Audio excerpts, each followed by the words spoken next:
నీకు ఇవ్వబడిన ఆయుష్ కాలాన్ని ఖర్చు పెట్టకయ్యా. నీకు ఇచ్చిన సమయాన్ని వీటి కోసమే వృధా చేసుకోకయ్యా.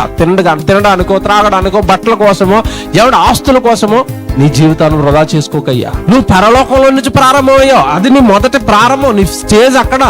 లోకానికి వచ్చావు, ఇది ఒక స్టాప్ అనమాట, ఇది ఒక స్టేజ్. ఇక్కడి నుంచి మరో స్టాప్కి వెళ్ళిపోతావు, మరో లోకానికి వెళ్ళిపోతావు.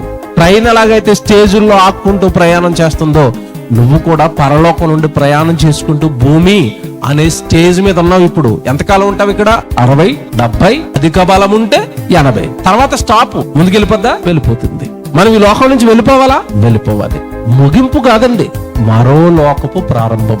నరుడు చనిపోయిన తర్వాత ఏమి జరుగునో ఎవరు చెబుతారు? ఎవరికి తెలుసు? చెబితే నేనే చెప్పాలంటున్నాడు దేవుడు. జీవితాన్నిచ్చిన నేనే చెప్పాలి, బ్రతుకునిచ్చిన నేనే చెప్పాలి. చనిపోయిన తర్వాత మరో జీవితం ఉంది, చనిపోయిన తర్వాత మరో లోకం ఉంది, చనిపోయిన తర్వాత మరొక జీవితం ప్రారంభం ఉంది. మరణము ముగింపు కాదు, మరణం అనేది మరో లోకానికి మార్గం. కనుక దేవుని పిల్లలారా, మనిషికి మరణము ముగింపు కాదు, తర్వాత జీవితం ఉంది. ఆ జీవితం కావాలంటే భూమి మీద జీవితాన్ని చక్కబెట్టుకుని చక్కగా దేవుడి కోసం మనము బ్రతకాలి.